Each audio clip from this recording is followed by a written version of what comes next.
and welcome to the Edinburgh International Book Festival. My name's Heather Parry, and I am thrilled to be here tonight with a bit of a personal hero of mine. Don't make it weird, but yes. Gina Martin is an activist, writer, and an inspiration to a whole generation of change makers. In February 2019, her 18-month campaign to make upskirting a sexual offence in England and Wales was successful. And Thanks. And the Voyeurism Act was passed into law. This year, she won the Equality Champion of the Year at the Stylist magazine Remarkable Women Awards. Please give a huge warm welcome to Gina Martin. Thank you. What a lovely introduction. Just to give you a bit of an idea how the event's going to go today, Gina's going to give us a little bit of a reading, a bit of an introduction to the book. Then we're going to have a nice chat about it and a few related things. And then you're going to have a chance to ask some questions as well. So get them ticking over in your mind. Afterwards, Gina is going to be in the signing tent, signing her book, which you should buy 5 copies of. Yes, please. Get them all signed. So yeah, we're going to start with a little bit of a reading. Okay, so I'm going to read the introduction to the book, but I want to caveat it by saying this book is not about how to change a law, because that would have like 4 readers. And it's not about upskirting, but I just wanted to read the beginning because I guess it gives context to the rest of the conversation we're going to talk about. Mm-hmm. So I'll start with the introduction. 9th of July 2017. It was 30 degrees. Every blade of grass in London had been burnt to a golden ash, and I was so bloody happy because I was seeing the Killers in Hyde Park with my older sister, Stevie. Stevie is my best friend, and that year we hadn't seen each other all that much. We'd grown up listening to and loving the Killers, so we both decided to fork out the £80, which we couldn't afford to have that one day together in the sun and forget the stress of London life. We'd got ready, dressed up, and were so excited about a day of laughing, dancing, and finally seeing our favourite childhood band together. As kids who had grown up around music with a musician father and been in and around the music industry, gigs were a happy place. Music was, and still is, escapism for us, and this day was meant to be just that. As we weaved our way through lounging festival goers, I noticed a guy lying on the grass looking up at the sky. My eyes were drawn to him because he'd planted himself in an unusual spot. He was lying with his head obstructing a strip of grass that people were using to get through the crowds and was making no effort to move, forcing them to step over him. I got closer and saw his eyes dart to the legs of a girl weaving around him. It was then that I realized he deliberately positioned himself so he could look up the skirts of girls and women rushing towards the main stage. Without thinking, as if it was second nature, I patted down the back of my skirt and hopped past him. I didn't challenge this guy on what he was doing. I didn't call him out. Looking back now, I wish I had, but I suppose, like most women, I was used to it. An hour later, we were standing in the 60,000-strong crowd waiting for the band to take the stage when a group of men started paying me unwanted attention. This was something I'd become accustomed to, and I was used to it, and I knew how to deal with it, or at least I thought I did. One of the guys was wearing a Killers t-shirt and a trucker-style cap, and I clocked him as the ringleader immediately. Although I made it clear that I wasn't interested, he started persistently hitting on me with a smirk. I rebuffed him firmly with a smile, as always. Be polite, Gina. Don't make a fuss. In truth, I was trying not to anger a man who was intimidating me.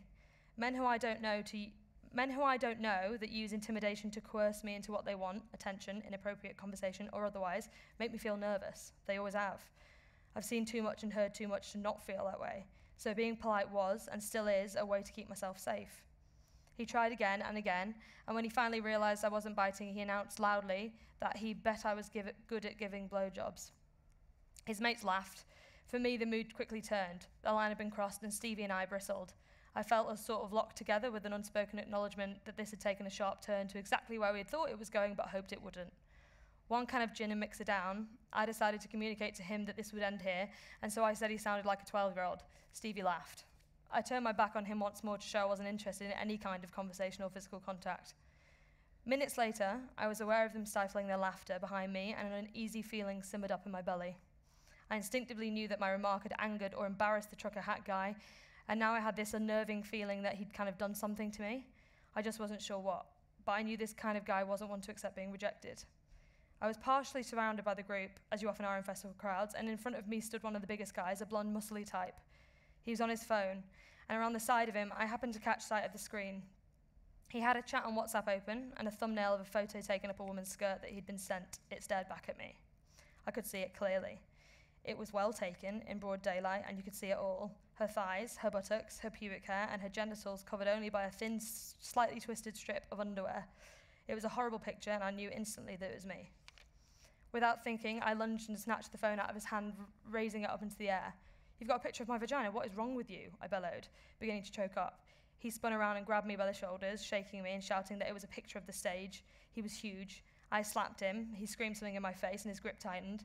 And as he shook me, I made a point to look directly and systematically into the eyes of all the people around us and to say repeatedly, "Help."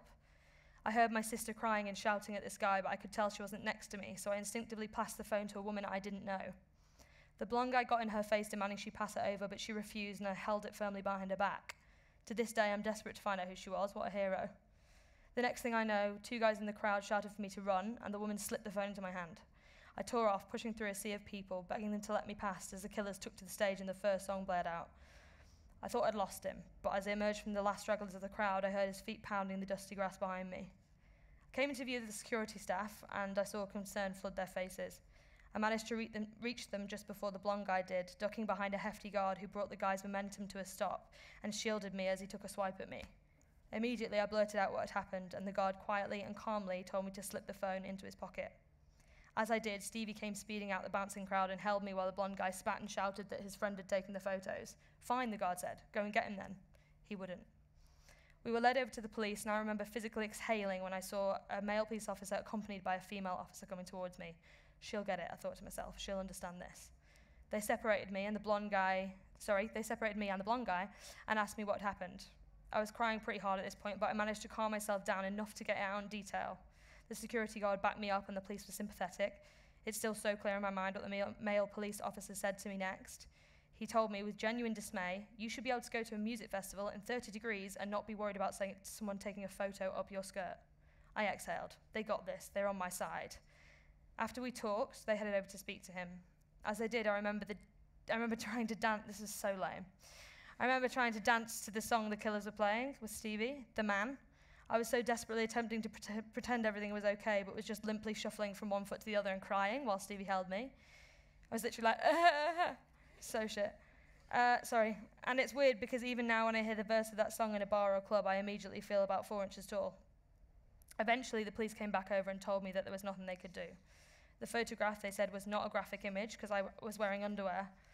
They guessed that if I'd not been wearing it, it would have been a different story. Finally, they reassured me that they'd made him delete the picture. Great, I thought, that's one less person who has a picture of my vagina. If I'd been in less of a state, I would have realised that my evidence had actually just been deleted. They ushered us back into the festival, and Stevie asked if I wanted to leave. I didn't want to ruin the entire day, so I said no. We stayed and tried to enjoy the rest of the gig. To anyone else, it would have looked like I was having a great time, but denial is a very funny thing. It was easy to pretend because I wanted it to all be okay, but I couldn't really push what had happened to the back of my mind. I felt weird and humiliated and violated, and what's worse, I knew the guys who'd done this were probably just having a great night. When I look back now, I understand how I was behaving. As women, we're used to putting up with and brushing off harassment, intimidation, assault, or worse all the time. We feel it's our fault, that we're causing a fuss, and I, dancing away after this had just happened, was the embodiment of that. I was just getting on with it. 4 days later, I was heading to Latitude Festival for a job. It was super last minute, and I threw a bunch of clothes in a bag. While getting ready, I picked up a skirt and decided against packing it, but eventually, urged by my boyfriend, and in a mini act of defiance, I took it along and swore to wear it. On the way to the festival, I received a call from the Met Police, and a tired and emotionless voice told me that my case was closed and nothing else would be done. I hung up, and I swear to God something inside of me snapped. This concoction of anger and dismay and defiance simmered in my belly. I'd been putting up with guys smacking my arse, shouting at me in the street and screaming disgusting stuff at me from cars for years. I will cry. I'd worn headphones to avoid the comments. Oh, I always cry. Every time I speak, I cry. It's okay, because it's fine. Power isn't about not crying anymore. Okay. Sorry.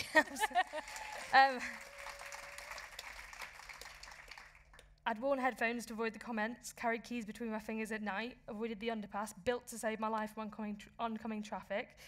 I'd made up having a boyfriend because no was never enough in clubs.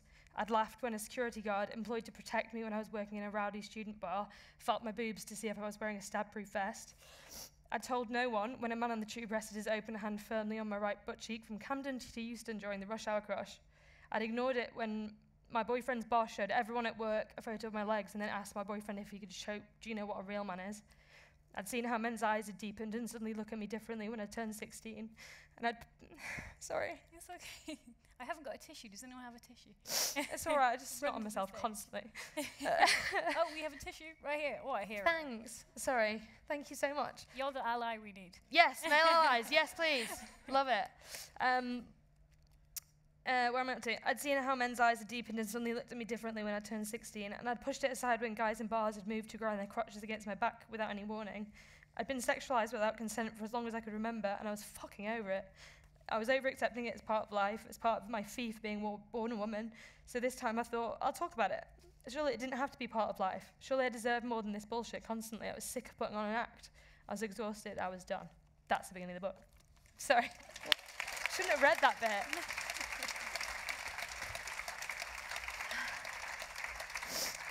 Should have read the bit where it was like, should have read the like cool political bit, where it was like killing it, that bit. Well, to be honest with you, when I read that, I teared up as well. And I'm sure a lot of other people did, and they will when they read it, because it's so familiar to female experience, and, you know, other people as well, but yeah, it's kind of central to the female experience. So can you tell us how you got from there, from being angry and upset and feeling like you'd been abandoned, to where we are now, which is that you became an activist and got the law changed? Yeah, so it's obviously like a really long and complex process, and it was like 2 years, but I think if I was going to boil it down into sort of easy digestible stages, after the call was made where the case was dropped, I found a photo on my phone of me and Stevie, this selfie of us taking a picture. We got someone else to take it right before it happened, right before the guy upskirted me, and the guys were in the background of the photo by chance. And so I was like, okay, I have this photo, and the police couldn't help, and they didn't do anything. And I think I'd looked into the law in a very small way. I'd Googled something quickly and thought, I think there's a gap here, but I don't really know. And I was like, okay, I'm going to put this picture on social media, and I'm going to ask people to share it. And Stevie's already had a career then, and she had friends who had careers, and I kind of asked them to all share it and asked other people. And it kind of went like a very tiny bit viral, like 3,000 people shared it or something. And I said on the caption, like, can we just find these people? I just want someone to recognize them because I just want some kind of punishment. I want them to be embarrassed at the very least. And yeah, so it went a bit viral, and then Facebook contacted me and said, you have to take that photo down because that's harassment, like me harassing them because their face was on Facebook, but obviously the photo, you get it. And that's when I got really angry because I was like, the structures that are meant to be there to catch you when this thing happens. And we talk about, you know, victims of sexual assault or victims of sexual violence all the time, like what they need to do. Okay, you need to get a picture, you need to see what the guy looks like, get the phone, did you report it that day, and if you didn't, then we don't believe you. And we have so many rules for victims, and I kind of did everything. I couldn't have done more. Like, I handed the guy the phone, the picture, and I had like 60,000 witnesses. And so I did everything, and then still it was like, okay, that support system doesn't catch you, and then the law doesn't catch you, so then social media is kind of the democracy version of what you can kind of use. It goes, okay, I can control this, and I can do something, and then that didn't work. So that's when I got really angry. But that moment of sharing that post made me realize the power of it, because I'd got those numbers just for that one post. So I was like, okay, well, I could start a social media campaign here. And I'd worked in advertising for 6 years in London, mostly on like traditional advertising for the first 3, but then on digital. So I knew how social media works. It's a science. You know how to build the numbers. It's not this nebulous thing I think a lot of people think it is. So I kind of employed some of that thinking, made a social media campaign, a petition, did some paid Facebook ads with the petition site. Then I kind of packaged up those numbers on social media, and basically you're going, look, there's already an audience for this conversation. So then I took that to like TV producers and said, look, these many people are completely confused as to why this isn't a sexual offence, and they're totally angry about what's happened to me. And actually important to note that this was 6 months before Me Too had happened. And when I put the petition up, a mini kind of upskirting Me Too thing happened. It was like a mini version of that, where in the comments, people were just sharing all their stories of upskirting, and there was so many of them, like I couldn't believe how many there were. And then all these really young girls came at the same time to the petition, so that they were between sort of, 7 and 15, and they were all saying their teacher had upskirted them in school. And I was like, where are these girls coming from? Like, where are these young girls coming from? Something's going on here. And they were messaging me on like Twitter and Instagram as well, a few of them there, but mostly just on the comments because they felt safer doing it that way. And then I found this story about in Croydon, this teacher called Andrew Cornish, not going to not say his name, they found 5,000 photos. He'd upskirted all of the young girls in school, but they're all wearing knickers, so it wasn't a graphic image. And this wasn't a sexual offence, but he's doing it to kids. And that was when it was like, oh, okay, this is way bigger than like your case, Gina. Like, do something about this. So the petition happened, social media, and then sold that to traditional media, went on TV and did a couple of debates about it, and then kind of realised that I was like shouting about something. And I was doing an awareness campaign, which is great, but it was me being like, why isn't this a thing? Someone do something, instead of just being like, why don't you do it? Like, why don't you try and do it? You might not do it, but just give it a go. And that's when I went to a law firm. I got a lawyer who is a baby angel called Ryan Whelan, and he's like the best man in the world. And we partnered together. He represented me for free. He was 29, he was dead bright, like not jaded by the industry. He was so passionate about it. And we partnered and we went to the government, and then we did 18 months there, and then we got the law passed. But that's like a short version of it, really. That's incredible. Oh, thanks. Cheers. I think it's so easy to be that person asking, why doesn't someone do it? But not everyone knows that you can even. They think it's so far away from you. And I wanted to ask you I feel like that's what you're challenging with the book, because you've called the book a toolkit for activism in you. So it's not just a book, it will give you the tools you need. So what were you hoping to challenge that idea? Yeah, definitely. I think for me specifically, I love that phrase about like create the thing you needed. And this book is like what I would have wanted at the beginning of the campaign, because specifically for me, I'm not an academic person. I'm a very creative person. I was very average in school. I was very happy to be very average in school. I really liked school, but I didn't get A's, really. I was good at English, thank God, I've written a book. But that was the only thing I was academically good at. And I really struggled with like understanding the world of politics and law when I started this. So the first thing I did when I thought, I'll try and change the law, which is now looks like a just bonkers thing to think, I think now looking back. But I Googled like, how do you change a law? And like nothing came up, obviously. And then all the things that did come up, so I like read things about the parliamentary procedure and about like legislation in the UK and all this stuff. It was so like academic, and it was so dry, and I just couldn't get my head around it because it was written by brilliant people who have been in that world for a long time.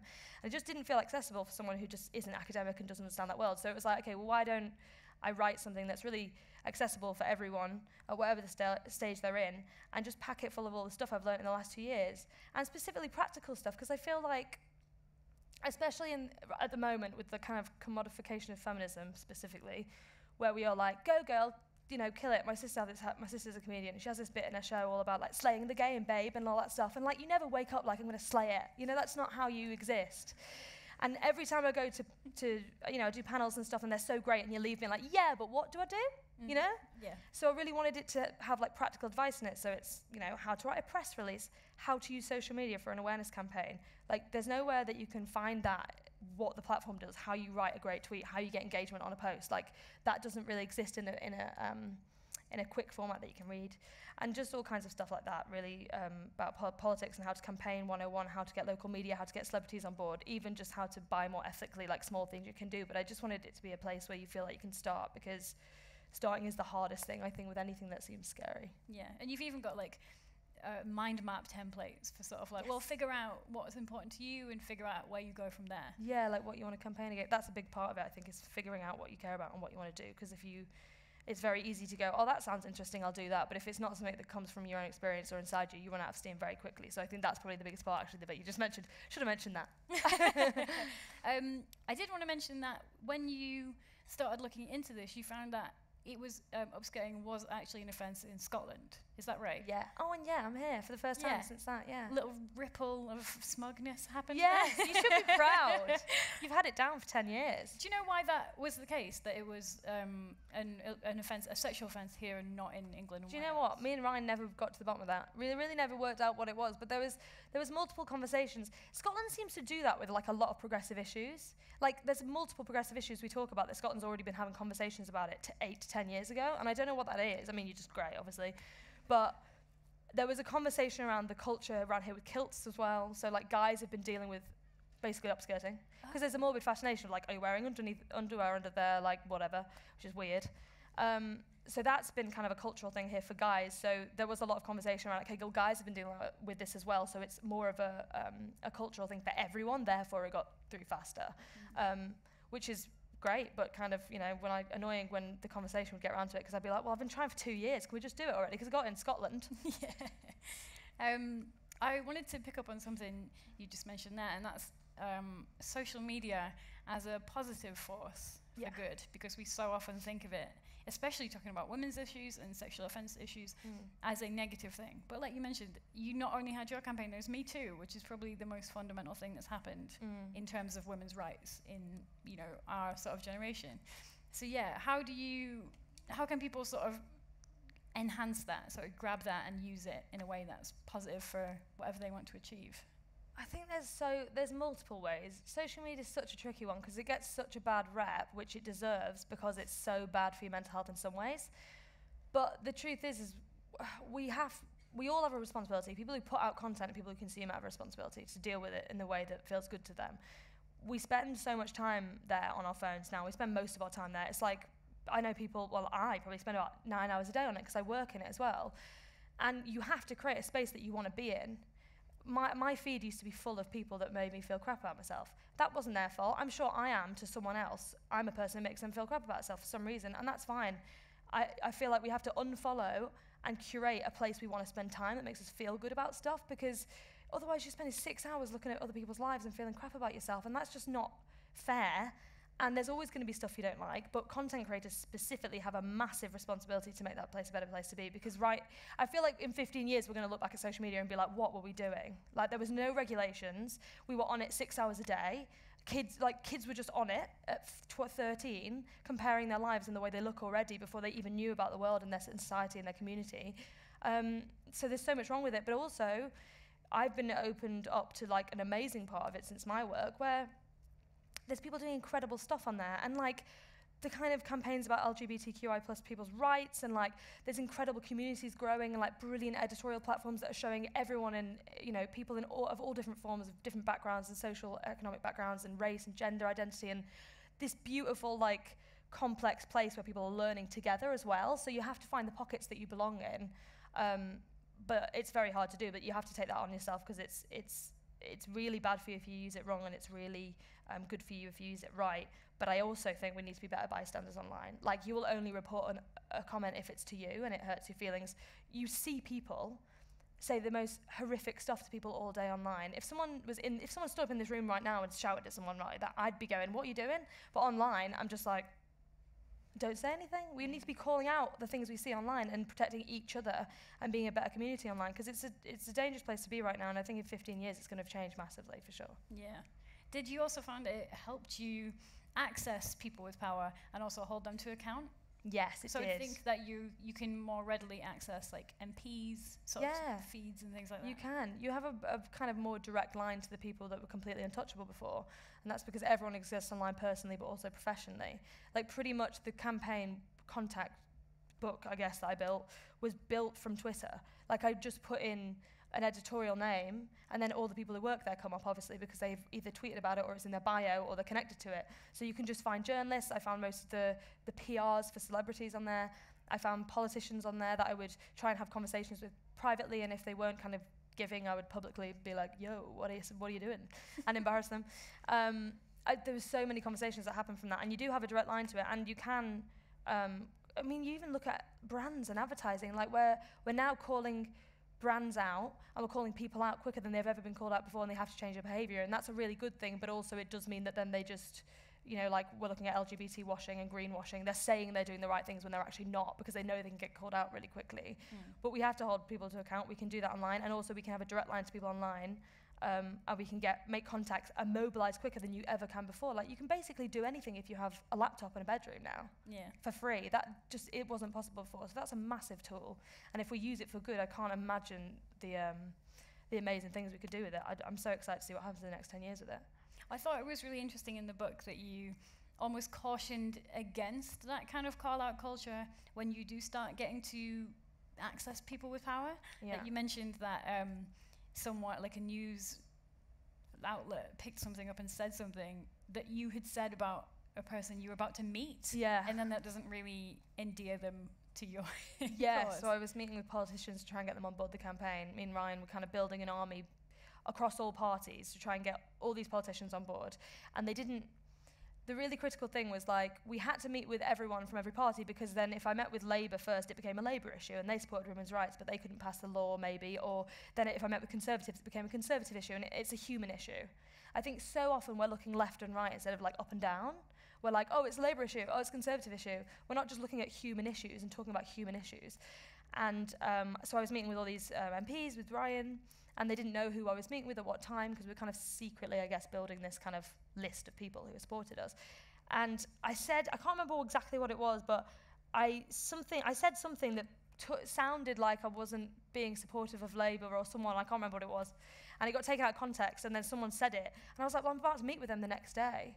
So it's really hard, because everything's public, but you have to be very careful about what you're doing, especially in campaigning, because there's just as much secrecy in campaigning as there is public. You only choose what you put public, and as a campaigner, you're kind of going against the status quo, so you sort of have to be a bit of a spy, because people can't really know who you're meeting with at what time, because you're planning this strategy. So social media is difficult for campaigning, but it's also genius for campaigning, because you get access to people, and you can create your own narrative. You can control the narrative like you couldn't before you do the work, and then people report on what they think of your work. When Chope objected to the bill, and I was in the House with him, which happened last year, our first bill, when we got a second bill through. But when Christopher Chope objected to the first bill, before he'd even left the House, I'd already tweeted a statement. So I controlled the narrative like that. So all the media picked up on my narrative straight away. We just couldn't do that before. That's a huge benefit and a massive advantage for campaigners now, and activists, and everyone, really. I wanted to ask you about imposter syndrome. Sorry, there's a fly in my drink. You can have mine. Thanks. Because having met you and having read the book, I imagine you just marching into Westminster, sort of throwing the doors open, having your hair very much Legally Blonde in my head. See, this is the problem. This is what it seems like, but that's not what it's like. I was hoping you could tell us whether you suffered from imposter syndrome. Yeah, this is the thing, is that I never really know if I did or I was just well underconfident. Do you know what I mean? I understand that imposter syndrome is like a very heavy, chronic version of just feeling like you're going to get found out, and I feel that more now actually than I did during the campaign, because no one knew who I was during the campaign. And even though I was really scared and I didn't know what I was doing, I had Ryan with me, and there was this real sense of like unity between us. And the thing is about the campaign is I knew I was right, like I knew that this should change. So I had confidence in my assertions, just not in being in a room with politicians, because I had no idea what I was doing at the beginning. But I think I did feel like an imposter in those scenarios, and I think it was the environment I was in.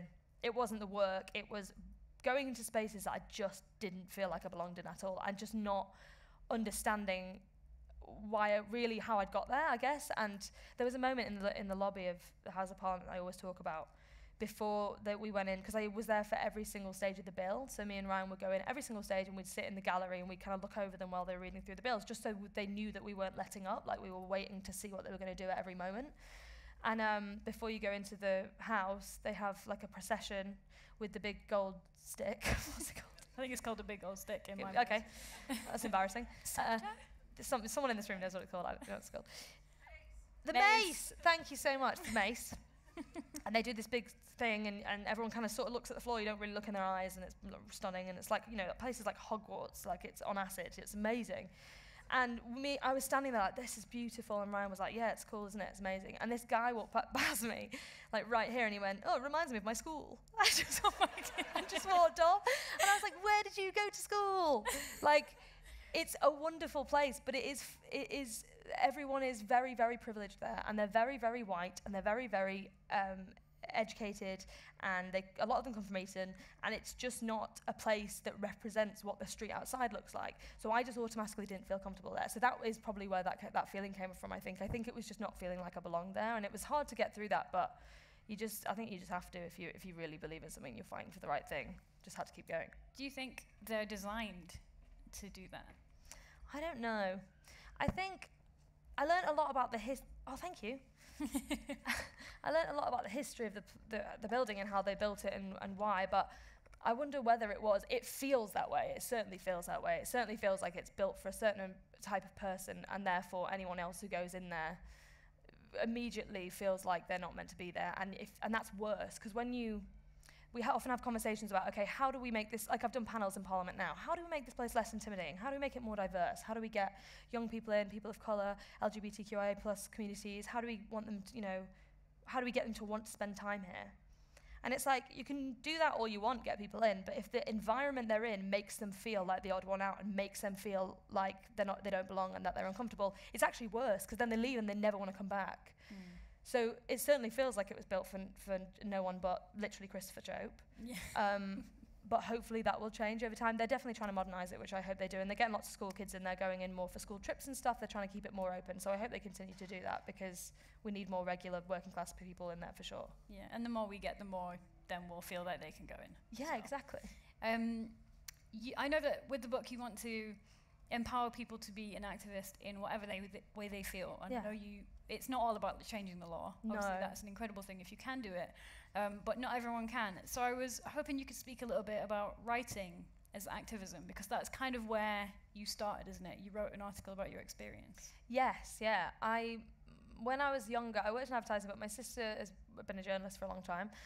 And I really wanted to write about some little bits and bobs, and I started that about 6 years ago. Stevie gave me a couple of contacts, and I wrote for Refinery 29, and it was the only editorial platform I wrote for. And then so when the campaign started, the first thing that happened was I asked Giselle Wainwright, who was the editor of now defunct Look magazine, and she said, do you want to write your story?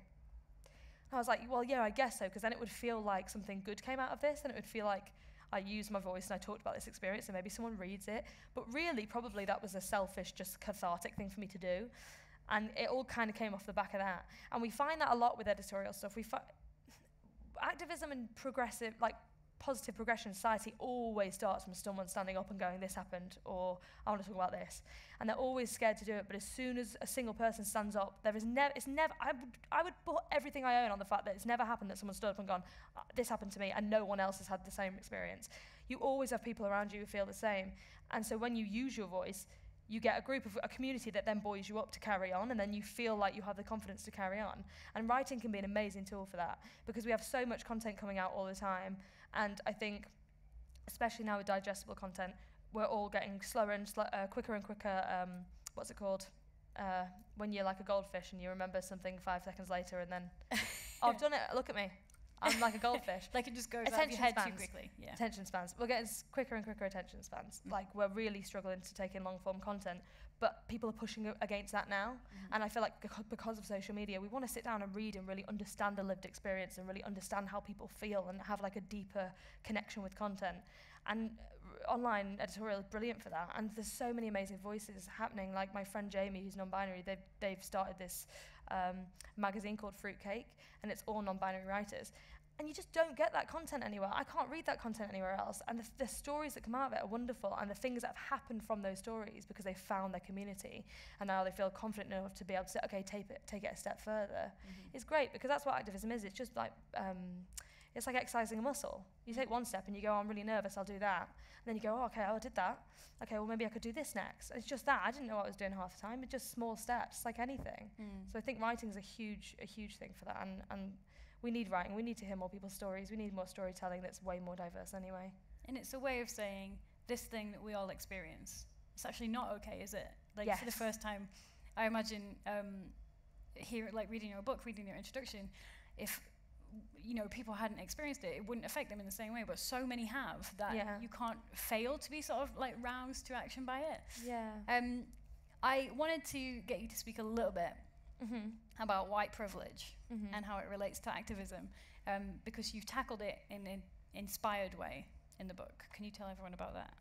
Yeah, so I really wanted to write about white privilege in the book because I think there's a slight danger, I think, in the work I do now, trying to get people to take some kind of positive actions in their community or in their work or in their school, of the idea of like being an activist is going to become this like cool thing that's like, I'm an activist and that's my job. It's not a job. You don't get paid to do it. It comes from passion.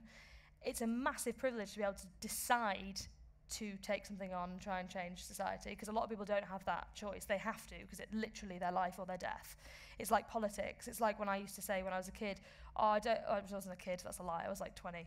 I used to say, like, oh, I'm not really into politics, which is so easy to say when it doesn't affect your life if you don't vote, because I'm incredibly privileged and I live in Western society in London and I'm a white girl who's fairly slim and I'm educated. It's very easy for me to say that I'm not into politics because it doesn't affect me if I don't vote, which is a very ignorant thing to say. So the idea behind the chapter in the book, which is white privilege and activism, was kind of looking at how white privilege specifically, because that's my obviously most obvious form of privilege, really, that I'm trying to tackle and work out, how that intersects with activism. And I really wanted to write this section and be really honest in it, but I think when we talk about race, especially as white people, we get very defensive and worried about saying anything wrong, and therefore we don't talk about it. Because if we talk about it, that kind of is an admission that we're part of the problem, and we just don't want to have that conversation. The truth is we're all part of the problem, is the way society is now. And it's not a personal thing, and we have to put our egos aside and talk about race. That's it. So when I was writing the chapter, I kind of wrote it. I'm so sorry. I'm really tired. No, I wrote it in one go, just when I was doing the first draft. And then we edited the whole book, my publishers, and I said to my publishers, who I'm really great friends with, they're wonderful, and I said, the whole publishing house is white, and my whole book agency are white, and everyone attached to me pretty much is white that's going to see any of my work. And I really wanted a critical eye over that chapter, because it doesn't feel right for me to, as a white person, be like, here's what I think about white privilege, and then have loads of white people read it and be like, great, you know? So I had this amazing friend called Arja Barber, who's an anti-racism educator, and she's a stylist, and she does about like sustainable clothing, and she's like an amazing writer. And I got in contact with her and I said, would you be interested in adding notes to this section, like editing this chapter? And there's things called sensitivity reads, effectively, which is when a privileged person, or mostly white people, write something, and it's talking about interesting societal issues or contentious issues to do with race or gender or whatever. They'll get someone from that marginalised community to read that writing or that editorial and edit it, and then they'll pay that person. But what usually happens is that writing comes out, and there's a small credit at the beginning or the end of the book that someone has edited it. But I really didn't want my white privilege section to come out like edited by this incredible black woman who is so brilliant in anti-racism education and is so bright, and then me release it and it sounds like I'm the most woke person in the universe. And Arja put the edits in. I was like, that's not cool. So I wrote this section, I didn't edit it, and then I got Arja to edit it and kind of pull me up on stuff I'd done wrong. And then I like published that second one just with all her notes in it. And the idea behind that was, we are so worried about making mistakes publicly and learning and growing and saying the wrong thing that we, like I say, we don't even approach the conversation. And we have to get to a point, especially as privileged white people, where we go, I'm going to try, and I might get it wrong, but I'd rather try and get it wrong and learn about other people's experiences and be a better person for it than just not approach the conversation and stay ignorant, because that's never going to help anyone. So that felt like a really interesting challenge for us to do, and we worked on it together, and then we did the audiobook together, and we had a long conversation in the audiobook about that too. But I just think maybe transparency in the way that we're learning is good, because I also don't think this trend of being like how woke you are and how sanitized you are is how valuable your voice is. I understand, I think we have to hold people to account. I have a massive issue with people who are committed to being ignorant, committed to making the wrong decisions, committed to saying that racist or sexist jokes are jokes and banter, that they're not. And I'm really not happy with that. I don't agree with that. But I also want to see people make mistakes and go, yes, interesting, I'll just listen and learn. So I felt like that was a good exercise for me. And then hopefully maybe it makes people think about, you know, being honest with their edits in their actual life and their conversations and their mistakes too. So I was really happy doing that. It was really my favourite part of the book, I think, probably. It's really effective because privilege is, like you say, not having to think about some things. Yeah. And it's very interesting to read yours and think, oh yeah, no, she's covered everything, and then go, oh no, wait, yeah, that's my privilege there that I didn't even have to think about, like in the same way that you didn't. Yeah. And it helps you to see that racism especially is a system. That's the critical thing. All been born into.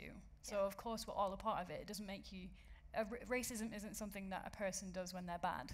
No, it's not an action. No. This is the thing I think we've kind of got stuck on, especially between the last, I mean, I guess between generations specifically, but in the last 50 years, I think the conversation, especially in our generation, has changed massively in terms of societal issues like racism and gender, where before we would say being racist is walking down the street saying this particular phrase or shouting this at this person. It's not. It's a very complex spectrum, and it's a structure. It's, you know, my friend not getting his CV read because he's got an ethnic, whatever that means, sounding name was the quote. It's black women are 5 times more likely to die in childbirth because they have the stereotype of being an angry black woman and they're not listened to. It's all the way through our society, and it's not just an action. And as soon as we get our heads into that, it's microaggressions, it's discrimination, it's all these little things that happen every day that grind you down, like sexism is as well. I find it's really good when I'm having a conversation with someone about what I'm trying to learn about race or what I'm trying to work out about gender inequality, to reframe it. So when we talk about white fragility, which is the kind of defensiveness white people get when we talk about racism, I was talking to a friend recently about it, a white friend, who's a woman, and she was kind of pushing back on it, and we were having a really nice conversation, a really supportive conversation about it. And I said, like, reframe that in a context of gender. So, like, male fragility. The whole, like, if I talk about a rape case or rape accusations, the first thing is like, yeah, but what about false reports? Okay, well, they're 2 to 4%. Yeah, but it's not all guys. Yeah, but no one's saying it is. That's a defense tactic. And if we can kind of reframe that in a gender conversation, we start to understand race conversations a bit more. So it's just about having these conversations and being open to them, having a debate about them, and understanding that it's, yeah, like exactly what you say. It's a spectrum and it's a structural thing. It's not just your behavior and how you act. Someone who's very close to me once made the mistake of saying, yeah, but it's not all men. And then I literally can't. Someone said a great analogy about that the other day. They said, if you're at a pool, and you're all sitting around the pool, and someone's running around the pool, and the lifeguard goes, stop running. Not everyone at the pool goes, it's not all of us running. You're like, no, of course we don't, because I know who you're talking to. It's really interesting. I'm not running, I want a medal. On that hot button topic, I think it's time to pass over to you guys. So we're going to bring the lights up a little bit, and we have some lovely microphone handlers at the ready. Oh, look, it's all 4. If you've got a question, please put your hand straight up in the air so we can see you. There's quite a lot of you and some strong lights. Yes, we've got a lady down at the front here. And do we have anyone else put your hands up straight so I can direct a microphone in your general direction? Yeah, we've got a lady at the back and then one more here. Okay, so we'll go to you first. Oh, is this on? Yeah. Hi. Hi, thank you so much. I find your work really inspiring. I was particularly struck when you were talking about your introduction and the numerous cases of, I guess, abuse that we've, as women, have become accustomed to and have kind of become a part of everyday life. And I wanted to ask your opinion on the bystander culture and, when you were in a crowd and you passed your phone to a woman, and if there's a way in how we can encourage men and male friends to be able to confidently say to one another when they've made a lewd comment or done something inappropriate that what they've just done is wrong, and encourage men to speak up as well. Yeah, that's really important. The problem is I think often with gender inequality or even with race and all kinds of things, we expect the people who deal with the consequences of the oppression to dismantle the oppression. And that's just not fair, because you're dealing with it every day and then you're doing all the work of educating and you're constantly asking people to help you dismantle this thing, which is far bigger than you. And it's all of our jobs to get involved. It's all of our jobs to stand by. And people ask me all the time about upskirting. They're like, when someone gets upskirted, what should they do? And I'm like, can we reframe that question as, when someone gets upskirted, what can we all be doing? So if you see someone get upskirted, you take a photo of the guy, you go over and make sure they're okay, you report it. It didn't even happen to you. We have to be looking out for each other all the time, and we're just not doing that, really. I don't know whether that's human nature or we're nervous of getting involved. I don't really know where that comes from, but we're kind of each to our own at the moment, especially with sexual assault and sexual harassment, and that just can't be the case anymore. We're kind of at a tipping point. 7-year-old girls getting upskirted, young girls getting trafficked all over the world, sex trafficked all over the world. Like we're at a tipping point where we can't only ask marginalised genders and women to solve this for themselves. It's not fair. And I think I feel like often the way to get guys involved is to start with the guys that are close to you that listen. I think as the person who deals with the difficult things growing up, like the bum slaps, and let's be honest, this is very easy for me to say, like, I've not dealt with serious abuse or anything like that, but from my perspective, I always want to educate everyone. I always want to talk to all the guys I meet, like if they make a joke or whatever. Yes, I won't laugh at the jokes. Yes, I'll stay silent now. A woman laughing at a sexist joke is like the biggest green light in the world, because the person who deals with that issue is laughing at it. Stop laughing at sexist jokes. Say that's not cool. Call each other out. But I would say picking a handful of the good men in your life, because we all have good men in life. My boyfriend, my dad, my best friend Ray, the good men in your life, having those conversations about what your experience has been, what the women in your life's experience has been, and opening up to those men in your lives and asking them to go and further carry on that work. Instead of trying to educate 15 other men, grab the great men in your life that you know care about you and your experience and get them to become allies and get them to become advocates for it. That's what I do with my boyfriend now at work. He calls out stuff when the guys are, laughing about LGBTQI plus parades and stuff. He'll call it out because unfortunately guys listen to guys and white people listen to white people, and we listen to our own social groups. I don't know why that is the case, but that's what we do. So I would say instead of trying to do like quantitative, go qualitative. Go to like 3 good guys in your life, have conversations over time. Don't get frustrated and try and go all in and educate them on everything and cry like I do every time. Just try and have conversations. Like when you get catcalled, tell them. When things happen, tell them. When there's news stories, send them the stories. Send them the stories women are writing, send them the stories marginalised people are writing. Ask them to read them because it matters to you. And try and educate just those few and then ask them to further on that work. Don't try and do it all because you can't do it all at once. Is that helpful? Okay. That's a great answer. We've got 2 more microphones. Can you put our hands up so we can see where you are? Yes, you first. Hi, I wanted to ask, your lawyer, you described the critical importance of that relationship and the strength that he gave you. How do you access a very good lawyer if you don't have any lawyer friends or you're within those circles? That is a really good question because that was one of the hardest parts, I think, of the beginning of the campaign was finding Ryan. Now we're in a difficult position because legal aid societies have been cut massively. So where we used to have wonderful access to impartial legal advice for everyone, whether you're a campaigner or you're an individual, now we just don't have that as much, and that's a massive shame. But because legal aid societies have been cut so much, independent firms, pro bono firms, have kind of cropped up, and they're harder to find, but they are there. So for instance, the Aberdeen Law Project in Scotland is a brilliant independent law project founded by students who will do all the admin, give you impartial advice. They're definitely there. In the book, I talk about how to try and find a lawyer, but really, and I'll be totally honest, the way I found it was literally sending 8,000 emails. I did loads of research on all the major law firms in the UK, how they do their pro bono work. So there's 2 ways they do it. The heads of the law firm, not 2 ways, but there's kind of major, difference between the 2, kind of generally, where the heads of the law firm will go, that's a great pro bono case to be involved with because it looks good for us to associate with it and it's great for the firm. Or the law firm will let the young lawyers who are excited about opportunities choose their own, and I always think that's better because then they have the passion and they want to carry on. But I just did loads of research on law firms, and then I sent 1,000 emails, and I tweeted law firms, and I went to law students, and I asked them about where they were going to go, where they were excited to go. And a lot of law students helped me, like 3rd-year law students who gave great advice but obviously couldn't represent me, but they could point me in the direction of great law firms. That was a lot easier 5 years ago. It's not now. But I write about in the book kind of the best way to try and find them really through legal aid societies and through the Aberdeen Law Project and through universities and through legal firms, but it's very hard. That I think I was really lucky because I just asked 1 million people and slid into 1,000 million DMs. I'm really sorry, there's no real answer for that, I don't think. I know that's really useful. That's the honest answer. And where's our other microphone? Yes, this guy here. So I was just wondering, it seems really straightforward to me. It seems really obvious that upskirting should be against the law. Yes. But obviously it took quite a while to get it through and to get people to actually listen to you. So I was just wondering what the basis was for people actually opposing the bill and what you think was the reason that people were kind of against this becoming a law. So the only person that was against the bill was Chope. I didn't meet one MP who disagreed, like in principle, with what we were proposing. There was no one that was really against what we were proposing. The issue just was that it's politics.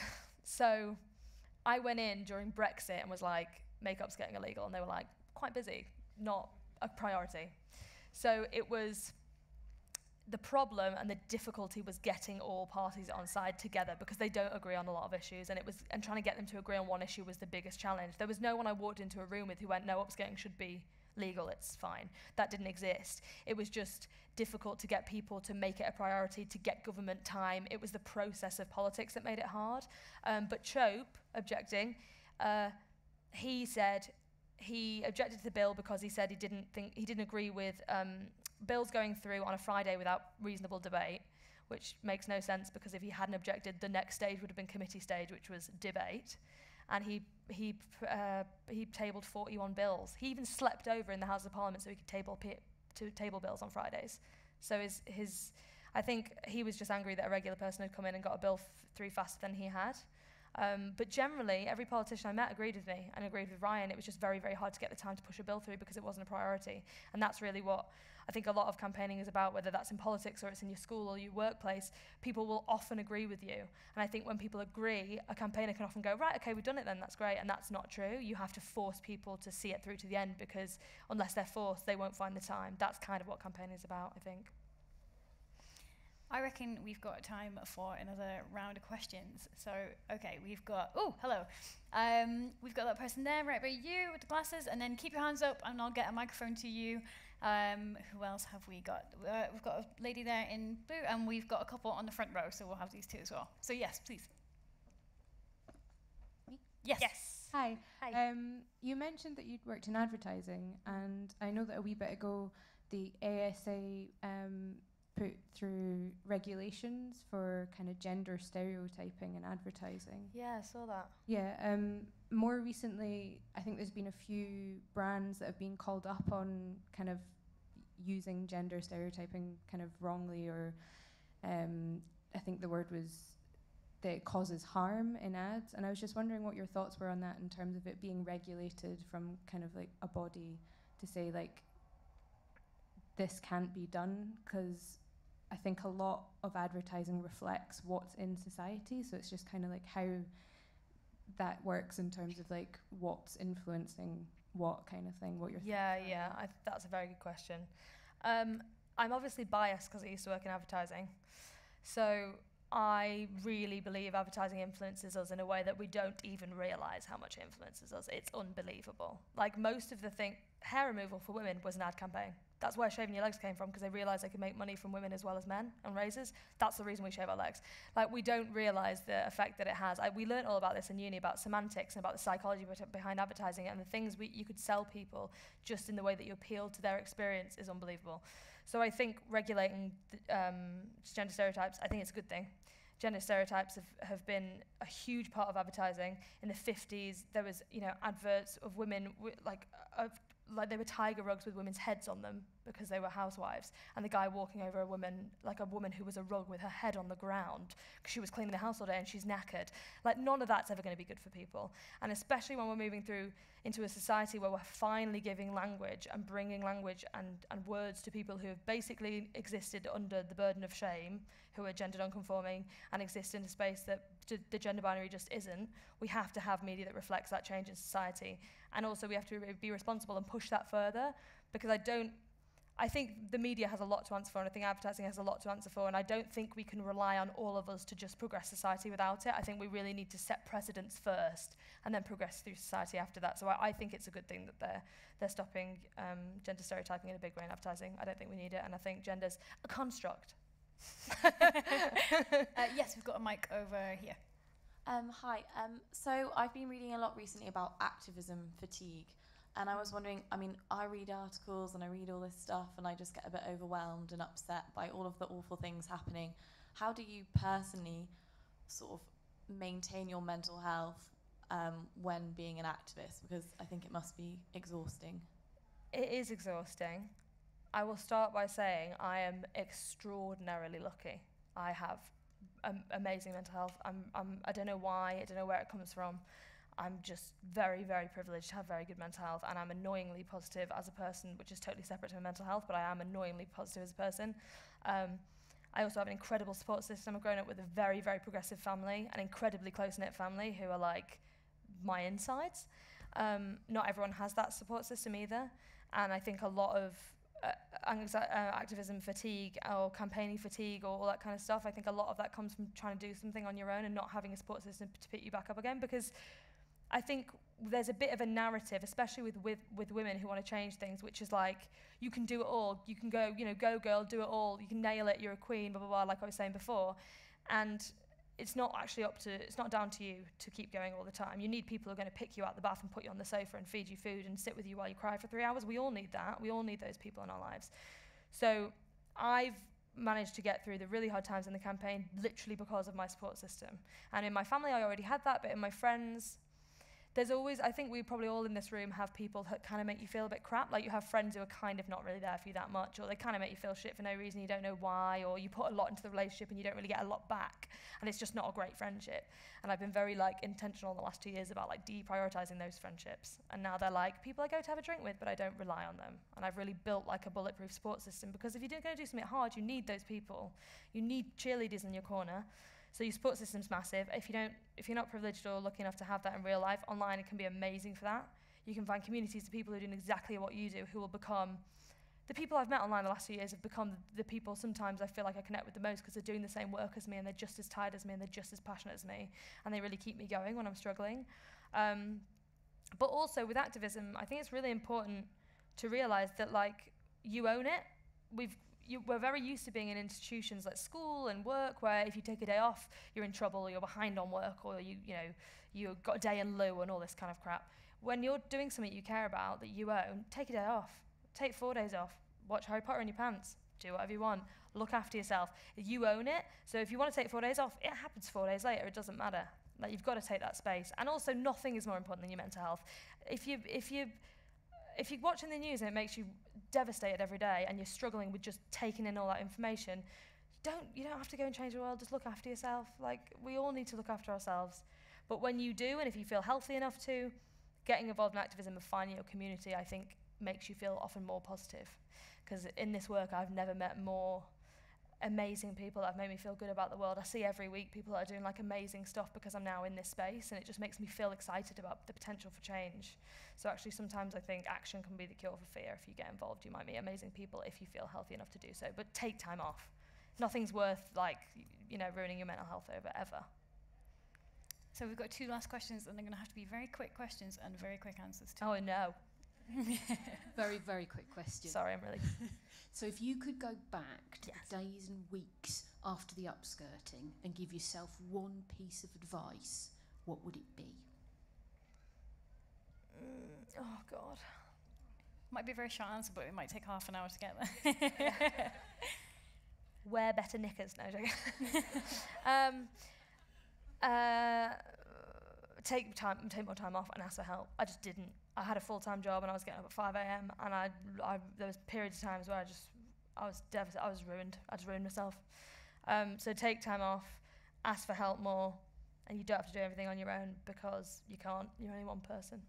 It's very general advice, but I should have taken it. These questions are good, these quick questions. And one more from you, please. I was just wondering what your thoughts on the fact that often the onus falls on a woman to sort of relive her personal traumas as a means of adding credibility to her cause. For example, in the Me Too movement, a lot of actresses had to publicly discuss very traumatic instances in their life to sort of let people take notice. So how do you sort of survive through having to go through your darkest times to add credibility to your actions? That's a great question. I'm going to try and answer it really quickly. I don't think you should have to constantly retell people what your experience is for them to believe you. I don't think women should have to tell their trauma to be humanised and people to understand actually how bad things are. I think that's ridiculous. I've told my upskirting story probably 400 times, and I still cry because I still don't like talking about it, and I have to do it to make people realise how important this is. Shouldn't have to do that. I'll finish this with, there was a meme that went around last week, and it was a title, and it said, "I don't understand why I have to explain to you that you should care about other people." I don't understand why we still have to do that. So don't make women or marginalised genders relive their trauma all the time. Listen to them the first time, believe them the first time, and then carry on their work and act accordingly and do something about it. I feel like that's a pretty good place to end. Great question. Thank you so much for your excellent questions. Thank you so much for joining us tonight. Thank and don't forget, buy the book. Buy the book. Yeah. Don't forget. buy 5 copies of the book. Buy 10. You can find Gina in the signing tent just there. If you can stay seated while I get Gina away so she can get ready. But please give a huge book festival thank you to Gina Martin. Thanks. Thank you to you. Oh, no, you were great. Thanks. Now we look smug.